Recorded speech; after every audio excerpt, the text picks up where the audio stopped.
Bukan masalah prematur. Menurut Rismon itu keterangan dari AI kan. Nah, berarti kan makanya harusnya Pak Yusuf Kala bersama pengacaranya. Ya kalau saya saat itu saya ditunjuk jadi pengacara Pak Yusuf Kala, saya akan mensomasi dulu. Disomasi apa jawaban dia. Kalau dia jawaban AI ya sudah. Itu kan memang seperti itu. Yang namanya pejabat publik, misalnya contoh, si bapak ini pendek. Tiba-tiba dibuat foto dia jadi tinggi jangkung kayak jerapah. Apakah itu menghina? Ya kan? Ya itu kan namanya kartun. Kalau kartun kan tidak dipidana juga kan? Betul nggak? Kira-kira seperti itulah gitu. Jadi jangan sedikit-sedikit baper. Karena untuk menjadi pemimpin negara itu pasti orang sudah kekuat mental gitu. Itu fitnah itu biasa. Bahkan negarawan dalam konstruksi demokrasi di negara Amerika, ya presiden dibilang gila juga nggak ada masalah. Bahkan di Amerika itu sebenarnya presiden yang dibilang gila bukan presidennya gila, tapi orang yang bilang presiden gila jangan-jangan dia yang gila gitu. Nah, bahkan di Jerman itu dibuat satu parlemen yang dimana boleh memprotes, menghina, diteriakin anjing, nggak ada masalah. Nah, sehingga para pemimpin itu dan sebenarnya nggak masalah. Kalau hanya Pak Yusuf Kala dituduh, kalau saya sebagai Pak Yusuf Kala dituduh misalnya membiayai 50 miliar, asal orang ngoceh, ya saya nggak langsung melaporkan, saya nggak takut gitu. Kenapa? Karena menurut saya buat apa bayar 50 miliar? Toh nanti juga orang ini kalau misalnya ketangkap disuruh sama Pak Yusuf Kala, pasti dia ngaku disuruh saya sama Pak Yusuf Kala. Bisa diperas orang Pak Yusuf Kala. Tapi kita juga tidak bisa melarang Pak Yusuf Kala untuk membuat laporan. Artinya agar masyarakat tahu, hey Indonesia, Pak Yusuf Kala itu bukan donatur, bukan provokator yang mendanai atau menghantam Pak Jokowi. Makanya Pak Yusuf Kala konferensi pers, kemudian mengutus pengacaranya di sana. Masalah sampai di sana pengacaranya itu diterima nggak laporannya atau harus nunggu dulu somasi, yaitu nomor dua. Tapi mereka telah berani mempublikasi. Nah, kalau tidak benar, ternyata itu adalah data AI itu berarti adalah laporan palsu. Yang bertanggung jawab kepalsuan laporan itu bukan lagi Pak Yusuf Kala, tapi pengacaranya. Kenapa tidak memberi saran yang baik atas langkah-langkah yang perlu dilakukan oleh Pak Yusuf Kala ketika namanya tercemarkan? Nah, saya jelaskan dalam Undang-Undang ITE itu kan adanya satu hukum acara yang misalnya harus dengan cara disomasi. Kedua, betul-betul memiliki lokus tempusnya. Kemudian ujaran kebenciannya dari sisi mana, ya kan, pencemaran baik-baiknya, mana buktinya, transkripnya mana. Nah, kemudian di situ ada nanti mediasi atau RD. Ya, itu nanti kalau minta maaf boleh, karena ini hanya menyangkut kata berbalas kata aja. Sebenarnya kan hanya pencemaran. Kalau orang maaf pun cukup selesai.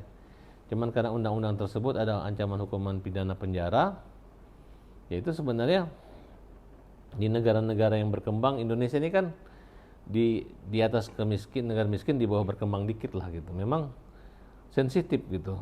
Mungkin pendidikan kita masih kurang sehingga orang ngomong saling menyerang, saling baper gitu ya. Karena tahu nggak, untuk menangani satu perkara undang-undang ITE ini, untuk pencemaran nama baik ini butuh biaya yang sangat besar. Kalau kita menghadirkan saksi ahli itu berapa bayar saksi ahli? Kalau satu orang 15 atau 30 juta, dua ahli aja 60 juta. Baik dari polisi, jaksa menyiapkan ahli, dari kita juga. Itu sayang. Padahal kalau kalimat hanya kata misalnya contoh, kamu ayah bodoh.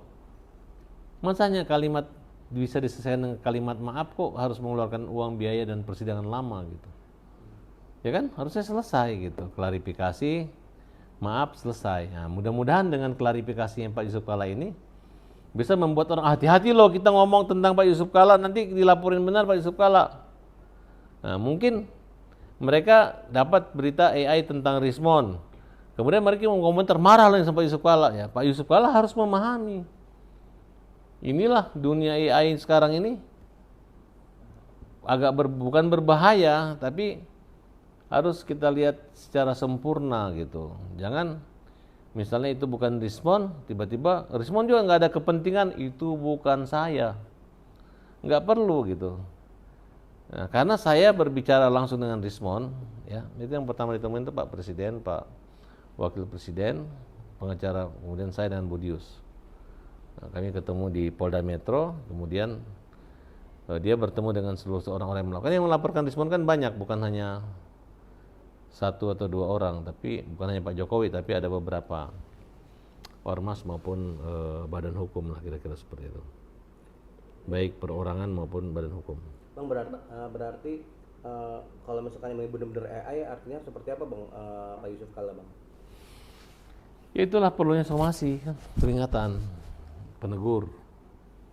Rismon, lu ngomong ini ya? Rismon jawab, iya saya. Ya udah lu turunin tuh, lu minta maaf, take down dari ini lu. Ya iya. Kalau iya dia masih bilang iya nggak apa-apa Pak, hajar. Tapi kalau belakangan, oh iya ya itu AI gitu. Suara kita bisa. Ya kan? Maksudnya cukup orang-orang bodoh di luar yang tertipu dengan teknologi rekayasa AI itu.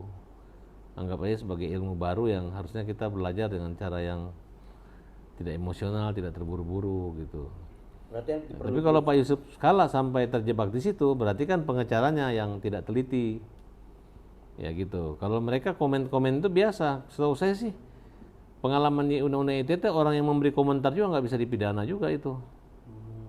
Jadi orang yang memasang bukan media tapi memasang di akun pribadi, tapi yang komen itu nggak disampai ke sana. Karena itu anggaplah komen, ada yang positif negatif ya dia hanya sekedar komen di situ. Walaupun mau ngomongnya kayak gimana tidak, yang tidak boleh itu kan penyebarannya gitu. Misalnya ada, tapi kalau komen nggak apa-apa. Kalau mereka ini komen-komen sih nggak ada masalah.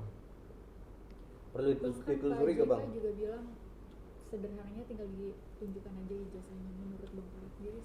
Pak JK bilang Pak tunjukin aja ijazahnya sederhana. Ya kalau Pak JK tetap masih ngomong begitu sudah ditunjukin semua, berarti juga Pak JK sengaja juga membuat kericuhan juga kalau begitu, ya kan? Apakah dalam satu perkara pemalsuan atau pencemaran nama baik untuk membuktikan ijazah itu asli palsu harus seluruh Indonesia tahu bahwa itu harus melihat kan? Sudah diwakili lawyer mereka, sudah diwakili semua pengacara-pengacara. Tapi tetap aja Rismon bilang itu palsu. Nah, tapi sekarang Rismon mengakui itu asli deh. Cuman dia pura-pura aja ada yang nyuruh dia kan seperti itu. Terus sudah begitu tidak perlu lagi disuruh tunjukin aja, memang sudah disita itu ijazah. Ya kan? Apa mau saya bilang, silahkan aja para pensiunan-pensiunan yang tidak percaya itu asli, silahkan kalian jadi polisi lagi. Silakan kalian jadi ahli forensik, ahli apa deh, supaya kalian bisa melihat langsung, terlibat langsung kan kira-kira seperti itu.